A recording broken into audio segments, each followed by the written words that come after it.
नमस्कार दोस्तों, आप सभी लोगों का स्टडी IQ अकेडमी स्वागत है। आप लोगों के लिए चतुर्थ श्रेणी कर्मचारी भर्ती परीक्षा के लिए 80 महत्वपूर्ण टॉप क्वेश्चन लेके आया हूं। और आपको पता होगा, कल मैंने हिंदी की क्लास करवाई थी और मैंने आपसे बोला था कि आप लोग मुझे जो है अच्छे से अच्छा प्यार दोगे तो मैं रोजाना की 2 क्लास लूंगा। तो आप लोगों ने बहुत ही अच्छा मुझे प्यार दिया। तो अब मैं 25 तारीख से रोजाना की 2 क्लास लेने वाला हूं, एक हिंदी की और एक आपके जीके की। साथ साथ में गणित की भी लूंगा, साथ साथ में आपके कंप्यूटर और सबकी लेना शुरू कर देंगे। तो आप सभी लोग तैयार हैं? और आपको ये PDF कहां से मिलेगी और आपको जो रोजाना क्लास कितने बजे होती है? तो रोजाना क्लास होती है शाम को 7 बजे। तो रोजाना आप डेली क्लास देख लिया करो, अपलोड हो जाए उसके बाद भी देख लिया करो और कमेंट और लाइक कर दिया करो, वीडियो का स्टेटस लगा लिया करो व्हाट्सएप में। तो चलिए दोस्तों शुरू करते हैं, क्योंकि समय ज्यादा वेस्ट नहीं करेंगे, क्योंकि अपन को करने 80 टॉप क्वेश्चन जो आपके चतुर्थ श्रेणी कर्मचारी के लिए रामबाण साबित होने वाली है यह क्लास। तो चलिए दोस्तों, पहला क्वेश्चन, योजना आयोग की स्थापना कब हुई थी? योजना आयोग की स्थापना कब हुई थी? जवाब हो जाएगा 1950 में योजना आयोग की स्थापना हुई थी। क्वेश्चन है अगला, लकड़ा वाला फॉर्मूला संबंधित है। तो लकड़ा वाला जो फॉर्मूला है वह किससे संबंधित है? जवाब हो जाएगा गरीबी रेखा से। लकड़ा वाला फॉर्मूला संबंधित है गरीबी रेखा से। आपको पता है इसमें कुछ 2-4 क्वेश्चन इंडिया जीके के भी आएंगे, तो मैं उनको भी लपेट ले रहा हूं साथ के साथ, ताकि आपको जो है कोई भी समस्या नहीं हो इस भर्ती परीक्षा में, आप लोगों का चयन हो। मैं यही चाहता हूं कि आप लोगों का 100% सिलेक्शन हो। तो चलिए दोस्तों शुरू करते हैं। आपका तीसरा क्वेश्चन, कौन सा उद्देश्य भारतीय नियोजन का नहीं है? तो कौन सा उद्देश्य है जो भारतीय नियोजन का नहीं है? तो विकास भी है, गरीबी उन्मूलन भी है, आत्मनिर्भरता भी है, पर संस्कृति में सुधार, ये कोई भारतीय नियोजन का लक्ष्य नहीं है, उद्देश्य नहीं है। ठीक है ना, ये ढूंढना था। नेक्स्ट क्वेश्चन, ये नहीं आएगा एग्जाम में, ये भी नहीं आएगा। जो एग्जाम में नहीं आएगा वो पढ़ना ही नहीं है आप लोगों को, जो आएगा मैं वही पढ़ाऊंगा आप लोगों को। ठीक है ना, आप लोग खुश हो अब तो कि अपन वही पढ़ेंगे जो एग्जाम में टॉप क्वेश्चन आने वाले हैं, जिससे अपना सिलेक्शन होने वाला है, जिनसे अपना नाम 52,000 जो पद है उनमें आने वाला है। ठीक है ना, तो मेरी गारंटी है कि आपको 100% नौकरी दिलाने का मेरा लक्ष्य है, वो भी फ्री क्लासों के माध्यम से। मैं कोई भी पैसा नहीं लूंगा, आपसे ये वादा करता हूं मैं सभी दोस्तों से। राजस्थान की आय में निम्न में से किसका अंश सबसे ऊंचा है? राजस्थान की आय में निम्न में से किसका अंश सबसे ऊंचा है? बताओ फटाफट। जवाब हो जाएगा खनन का। किसका? खनन का हो जाएगा। नेक्स्ट क्वेश्चन, सरिस्का बाग परियोजना राज्य के किस जिले में? तो सरिस्का बाग परियोजना है, आप लोगों को पता है ये अलवर जिले में। कौन से जिले में? अलवर जिले में। और अलवर जिले में दोस्तों सरिस्का बाग परियोजना के अंदर सरिस्का जो अभ्यारण्य है उसके अंदर आपको पता है राजा भरतरी जी का जो मेला भरता है, तो भरतरी जी का मेला भी दोस्तों सरिस्का के जंगल में ही भरता है। वहां पर जो है इनका मंदिर बना हुआ है अलवर जिले में। अलवर जिले में 80 खंभों की छतरी, जिसको मूसी महारानी की छतरी बोलते हैं, वो भी वहीं है। बाला किला वो भी अलवर में, याद रखना इंपॉर्टेंट है। चलिएगा, ये क्वेश्चन भी नहीं आएगा आपके एग्जाम में, ये भी नहीं आने वाला और ये भी नहीं आने वाला, ये भी एग्जाम में नहीं पूछा जाएगा। ठीक है ना, जो एग्जाम में आएंगे मैं उन्हीं को करवाऊंगा। कौन कौन सा क्वेश्चन एग्जाम की दृष्टि से इंपॉर्टेंट है आप लोगों के लिए। हाँ, ये रहा, ये अच्छे क्वेश्चन है। आहड़ सभ्यता का उत्खनन कार्य सर्वप्रथम किसके नेतृत्व में हुआ? बताओ। आहड़ सभ्यता का उत्खनन कार्य सर्वप्रथम किसके नेतृत्व में हुआ? आहड़ सभ्यता, आहड़ सभ्यता की पूछ रहा हूं, इसका नेतृत्व किसके निर्देशन में हुआ? तो यह आपको याद रखना है, अक्षय कीर्ति व्यास। क्या हो जाएगा? आहड़ सभ्यता का उत्खनन कार्य सर्वप्रथम अक्षय कीर्ति व्यास के नेतृत्व में हुआ था। चलिएगा, अब यहां पर यह रहा क्वेश्चन कि गदिया सिक्के किस राज्य से संबंधित है? तो गदिया सिक्कों का संबंध जयपुर से भी है। किससे? जयपुर से भी है और उदयपुर से भी है। इसलिए इस क्वेश्चन को क्या है, आप दोनों याद रखना, दोनों ऑप्शन की गदिया सिक्का कहां के, उदयपुर और जयपुर का। आपके जब एग्जाम में आएगा ना तब एक ही ऑप्शन आएगा, ये आप नोट कर लीजिए। गदिया सिक्कों का संबंध जयपुर और उदयपुर से, दोनों से है। राजस्थान में पाषाण युगीन संस्कृति कहां प्राप्त हुई? राजस्थान में पाषाण युगीन जो संस्कृति है वो कहां से प्राप्त हुई? बताओ। तो नदियों और सहायक नदियों के किनारे राजस्थान में पाषाण युगीन संस्कृति प्राप्त हुई है। नेक्स्ट प्रश्न, राजस्थान में पशुपालन के प्राचीनतम साक्ष्य कहाँ प्राप्त हुए? राजस्थान में पशुपालन के प्राचीनतम साक्ष्य कहाँ से प्राप्त हुए? जवाब हो जाएगा बागोर से। राजस्थान में पशुपालन के प्राचीनतम साक्ष्य कहाँ से प्राप्त हुए? तो बागोर से प्राप्त हुए। नेक्स्ट क्वेश्चन इंपॉर्टेंट क्वेश्चन है, बताइए आंसर। मारवाड़ के राठौर वंश का संस्थापक कौन था? दोस्तों सारे के सारे क्वेश्चन इंपॉर्टेंट है और मुझे पता है सभी विद्यार्थी रोजाना क्लास को पूरी क्लास देखते होंगे। पूरी क्लास देखा करो अंत तक। आधे घंटे की अधिक से अधिक क्लास होती है अपनी, कोई बड़ी क्लास नहीं होती है। और व्हाट्सएप स्टेटस लगाया करो, मैं देखूंगा देख कौन कौन व्हाट्सएप स्टेटस लगाता है। मारवाड़ के राठौर वंश का संस्थापक कौन था? और जो सबसे अच्छा कमेंट करेगा उसका कल नाम भी लूंगा मैं कल क्लास में। राव सिंह। आज देखता हूं कौन सबसे अच्छा कमेंट करता है, उसी का नाम कल वाली क्लास में लेंगे, ठीक है ना। तो राव सिंह। अजमेर नगर की स्थापना कब हुई? तो अजमेर नगर की स्थापना कब हुई थी बताइए फटाफट। 1113 में अजय पाल के द्वारा की गई थी। 1113 में अजय पाल के द्वारा की गई थी, आपको याद रखना है। नेक्स्ट क्वेश्चन, जयगढ़ दुर्ग कहाँ स्थित है? जयगढ़ दुर्ग का निर्माण कहां पर किया गया है? जयपुर जयपुर जयपुर जयगढ़। तो जयपुर तो नाम दिख ही नहीं रहा, अब टेंशन में आ गए होंगे आप लोग। तो जयपुर नाम नहीं दिख रहा तो आमेर तो दिख रहा है, तो आमेर में है जयगढ़ दुर्ग, याद रखिएगा। आमेर कहाँ है? जयपुर में है। क्वेश्चन है अगला आप लोगों के लिए, मेवाड़ के महाराणा उदय सिंह को बचाकर अपने पुत्र की बलि देने वाली स्वामी भक्त दाई मां कौन थी? तो मेवाड़ में महाराणा उदय सिंह को बचाया था और अपने बेटे चंदन को बलि दे दी थी। तो ऐसी स्वामी भक्त दाई मां कौन थी बताइए। चलेगा फटाफट से जवाब आना चाहिए आप सभी का। तो पन्ना दाई थी। कौन थी? पन्ना दाई थी मित्रों।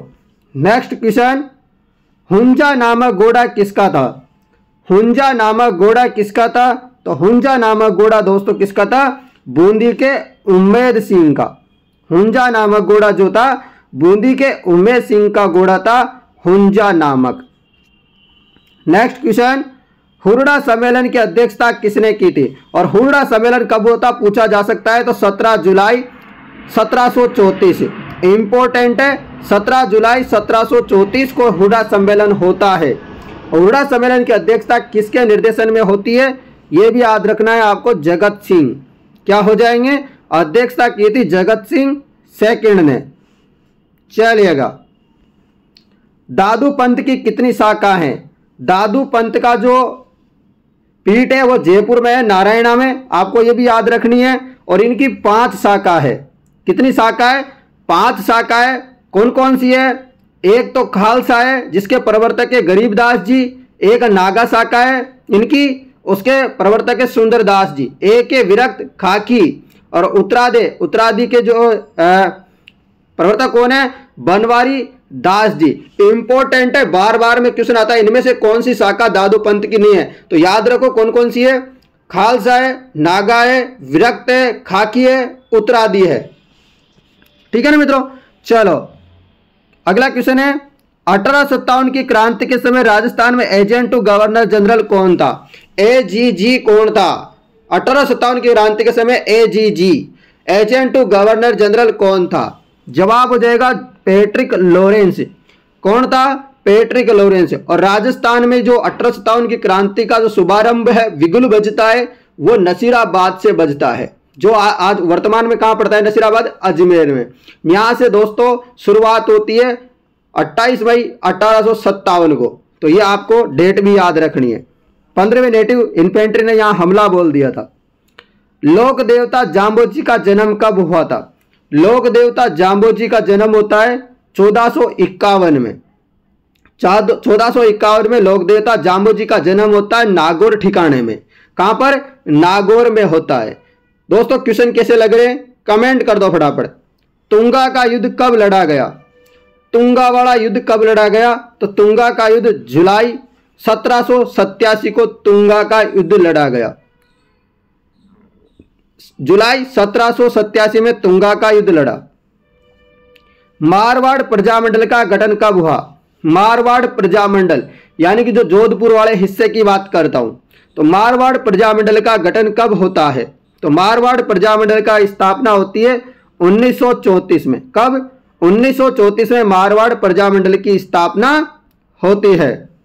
नेक्स्ट क्वेश्चन, राजस्थानी भाषा का स्वतंत्र रूप से विश्लेषण किसने प्रस्तुत किया था? राजस्थानी भाषा का स्वतंत्र रूप से विश्लेषण किसने प्रस्तुत किया था? तो हो जाएगा George Abraham Grierson. George Abraham Grierson.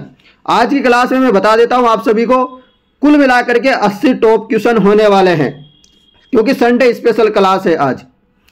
Question है अगला, बिजोलिया ठिकाने का संस्थापक कौन था? बिजोलिया ठिकाने का संस्थापक कौन था? अशोक परमार। बिजोलिया ठिकाने का संस्थापक कौन था? अशोक परमार। यह अशोक परमार वही अशोक परमार है जो राणा सांगा की सहायता करने, खानवा का जब युद्ध होता है दोस्तों, बाबर के साथ खानवा का युद्ध होता है, राणा सांगा जब युद्ध करते हैं तो उनकी सहायता करने आते हैं अशोक परमार। तो अशोक परमार से खुश होकर के जो राणा सांगा थे उन्होंने इनको जागीर दे दी थी बिजोलिया की। तो वही है, ये आपको याद रखना है कि बिजोलिया के संस्थापक है अशोक परमार। राजस्थान का एकीकरण कब होता है पूर्ण? तो राजस्थान का एकीकरण जो पूर्ण हो जाता है, 7 चरणों में कुल ये एकीकरण चलता है और कंप्लीट हो जाता है 1 नवंबर 1956 के महीने। तो ये आपको याद रखना है, इंपॉर्टेंट है ये भी आप लोगों के लिए। चलो अगला प्रश्न, जयपुर राज्य में तोप के लिए दूसरा क्या शब्द प्रयुक्त होता है? जयपुर राज्य में तोप के लिए दूसरा शब्द क्या प्रयुक्त होता है? बताइए फटाफट। जवाब हो जाएगा अग्निजंतर। तोप को क्या बोलते हैं जयपुर में? अग्निजंतर बोला जाता है। चलिए नेक्स्ट क्वेश्चन है आप लोगों के लिए, एक ही आंदोलन के प्रणेता का क्या नाम है? जिन्होंने एक ही आंदोलन का शुभारंभ किया था, बिगुल बजाया था, उनका नाम है मोतीलाल तेजावत जी। क्या नाम है? मोतीलाल जी तेजावत। परंतु आपसे पूछ रहे कि भगत आंदोलन का प्रवर्तक किसने किया था, तो वो जाएंगे गोविंद गिरी जी, जिनको भीलों के बाऊजी के नाम से बोलते हैं, आदिवासियों के बाऊजी के नाम से बोलते हैं। ठीक है मित्रों, समझ में आ रहा है आप सभी को? बता दीजिएगा कमेंट करके मुझे। बड़ी ठनी किस स्थान की चित्रकला शैली है? बड़ी ठनी, बड़ी ठनी आपको पता है किशनगढ़ की चित्रकला शैली है। इसको दोस्तों भारत की मोनालिसा, राजस्थान की मोनालिसा भी बोलते हैं। और इसको प्रकाश में लाने का जो श्रेय जाता है एरिक डिक्सन, वो फैयाज अली को जाता है। दोस्तों ये बड़ी ठनी का चित्र किसने बनाया था? निहाल चंद सोनी ने बनाया था। किसने? निहाल चंद ने। तो ये भी आपको याद रखना है, इंपॉर्टेंट है आप लोगों के लिए। डाकण प्रथा को अवैध घोषित करने वाली प्रथम राजस्थान की कौन सी रियासत थी? डाकण प्रथा को अवैध घोषित करने वाली सर्वप्रथम राजस्थान की कौन सी रियासत थी? बताओ। डाकण जो प्रथा होती है, इनको जो है सर्वप्रथम जो बेल लगाने वाले, अवैध घोषित करने वाली कौन सी रियासत थी?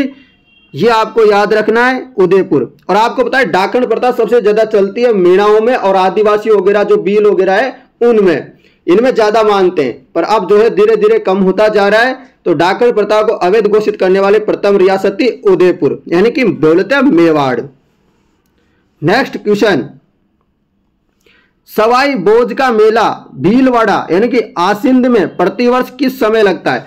आसिंद में आपको बताना है सवाई बोझ, जो कि ये देवनारायण जी के पिताजी, उनका नाम है सवाई बोझ। और देवनारायण जी का मेला भी आसिंद भीलवाड़ा में बढ़ता है। परंतु पूछा आपसे क्या गया है कि सवाई बोझ जी का मेला कब बढ़ता है आसिंद भीलवाड़ा में? बताओ। भाद्रपद शुक्ल सप्तमी को, भाद्रपद शुक्ल सप्तमी को मेला बढ़ता है। ठीक है ना? भाद्रपद शुक्ल सप्तमी को सवाई बोझ का मेला बढ़ता है। चलो नेक्स्ट क्वेश्चन, चांद बावड़ी किस स्थान पर स्थित है? चांद बावड़ी दोस्तों बहुत ही कलात्मक बावड़ी है, शानदार बावड़ी है। और यह है आपके आबानेरी दौसा में। कहां पर है? आबानेरी दौसा में है चांद बावड़ी। कौन सी बावड़ी? चांद वाली बावड़ी, चांद बावड़ी। ठीक है ना, याद रखो। नेक्स्ट क्वेश्चन, सूर्यमल मिश्रण का जन्म कहां हुआ था? जिनको दोस्तों राजस्थान का राज्य कवि के नाम से जाना जाता है, सूर्यमल मिश्रण को राजस्थान का राज्य कवि पूछ ले तो यही होगा। इनका संबंध है बूंदी से। सूर्यमल मिश्रण जन्म कहां होता है? बूंदी में होता है। ठीक है ना? चलिएगा प्रश्न है अगला, आपके लिए, अंग्रेजों से संधि करने वाली प्रथम रियासत कौन सी थी? तो अंग्रेजों से सर्वप्रथम जिन्होंने संधि की थी उस रियासत का नाम बताना है। निम्न में से, इनमें से, कोटा होगा इनमें से। चलिएगा नेक्स्ट क्वेश्चन, निम्नलिखित में से कौन सा युग्म है जो सही नहीं है? जो सही नहीं है वो बताना है आपको। गोसुंडी, सर्वतात सही है, घटियाला, ककुक बिल्कुल सही है, अजमेर, बिग्रराज सही है, ये वाला गलत है। तो ये वाला गलत है, मतलब ऑप्शन नंबर डी गलत है। नेक्स्ट क्वेश्चन, लॉर्ड लेक ने होलकर सिंधिया अमीर खां की सम्मिलित सेना को कहां परास्त किया था? बताओ। लॉर्ड लेक ने होलकर, लॉर्ड लेक था उसने होलकर, सिंधिया, अमीर खां इनकी सम्मिलित सेना को कहां परास्त किया था? बताओ। तो जवाब हो जाएगा बेर में। कहां किया था? बेर में परास्त किया था। नेक्स्ट क्वेश्चन, राजस्थान की पूर्व से पश्चिम चौड़ाई में उत्तर से दक्षिण की लंबाई में अंतर कितना है? कैसे निकालोगे? जैसे मैं ये प्यारा सा अपना राजस्थान का नक्शा बना लेता हूं, तो इसमें देखोगे तो उत्तर से दक्षिण की लंबाई है 826 किलोमीटर। कितनी? 826। और पूर्व से पश्चिम में कितने किलोमीटर है? 869 किलोमीटर। 869 में से आप 826 घटाओगे तो 43 किलोमीटर का अंतर आता है अपने राजस्थान की पूर्व पश्चिम से उत्तर दक्षिण के बीच में। आप याद रखिएगा ये भी। इनका देशांश बिंदु भी याद रखना, अक्षांश वाला भी याद रखना। कैसे याद करना है सब मैं करवा दूंगा, बस आप मेरे ऊपर विश्वास रखो। आपका भाई आपको पूरी की पूरी तैयारी करवाएगा फ्री में, वो भी आपसे 1 रुपया भी शुल्क नहीं लेंगे, और वो भी पूरी की पूरी आपकी चतुर्थ श्रेणी कर्मचारी की तैयारी फ्री में करवाएंगे हम। राजस्थान का कौन सा जिला उत्तर प्रदेश और मध्य प्रदेश की संयुक्त सीमा रखता है? यानी कि उत्तर प्रदेश के साथ भी सीमा साझा करता है और मध्य प्रदेश के साथ भी सीमा साझा करता है। ऐसा कौन सा जिला है? तो वो जाएगा धौलपुर। कौन सा है? धौलपुर होगा मित्रों। नेक्स्ट प्रश्न, अरावली के निम्नलिखित शिखरों के अवरोही क्रम। अवरोही क्रम का मतलब होता है घटता हुआ, डिसेंडिंग ऑर्डर। ऊंचाई के आधार पर सही क्रम, सही समूह चुनिएगा। डिसेंडिंग ऑर्डर जब चुनना है आपको, सबसे ऊंची है झरका, फिर अचलगढ़, फिर सायरा, फिर कोटड़ा।